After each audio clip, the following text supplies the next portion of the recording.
Hi there. Have you ever gotten mad at God? Really given him a chewing out. Went lunatic on him because, he deserved it. I have. Those who have gotten angry at God and expressed it, however that looked, however sloppily that was, because, it's never neat and tidy when you're telling God how he's messed up your life, right? Well, you discovered something right after that, something odd and unexpected. You felt better.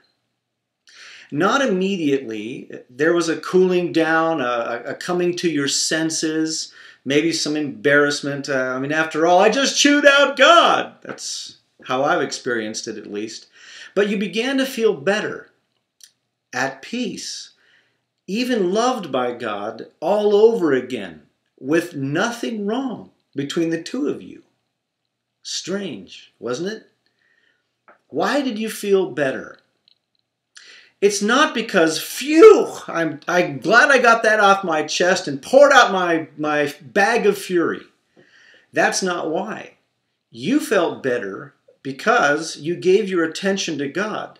You directed yourself and what you were experiencing, as ugly and unrefined as it was, to God who lives in you.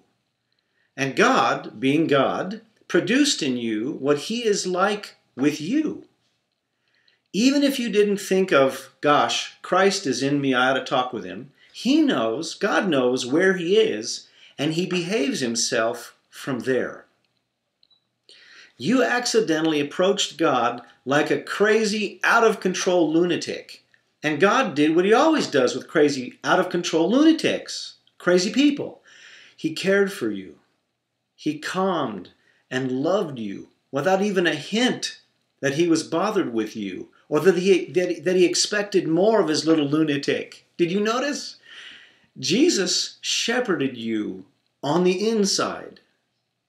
See? He really thinks that when you received him, you received him.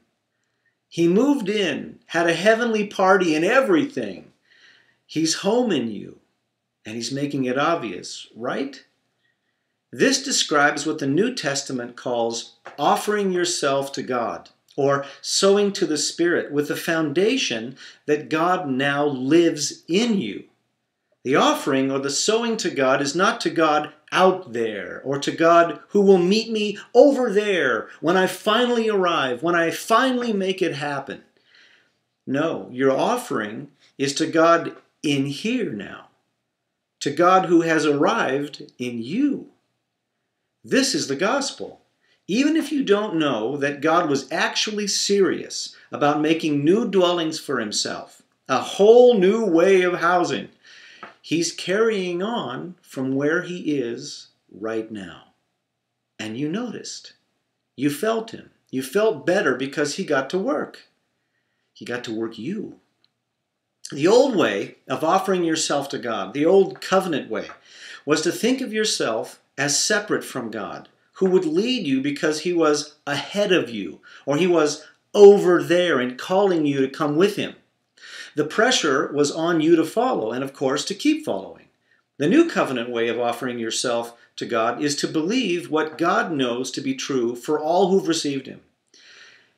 Jesus, you and I are together now. You're in me. I don't have to look for you over there or just up ahead, because you're now in here all the time, being yourself with me. You and I were at home together, and what an amazing place to have and to find you. Do you see the difference? God is not over there watching, evaluating, hoping you do well. He's in you, happy and content with his new surroundings, able to do anything and everything that confronts him in the arena that the two of you now share. He likes it there. This all means that you're free to explore the goodness and ability of God, the ability of Jesus for you. Like when he walked among us. However you look, whatever you do, whatever you feel, however it comes out. Like when you're a crazy madman. You know what that's like? Like the ones he loved and set free at Gadarenes. Like when you're plagued by lust and you fall to it again and again maybe, and are loved and forgiven by Jesus, just like the woman at the Mount of Olives. Like when you deny Jesus over and over because it seems, well, useful in the immediate moment, like it did to Peter long ago, whom Jesus sought out and loved, like he and you hadn't done anything offensive. Isn't that amazing? That's our Jesus. And he is in you, perfect with you, no matter what. Christ in you is your hope. Finding him at home with you is the best of life. I'll bet you've already found him there. So don't be afraid to look for him even at the worst moments, the ugliest, the most unchristianly. He's pretty good with lunatics, right? You're getting to know that. See you later.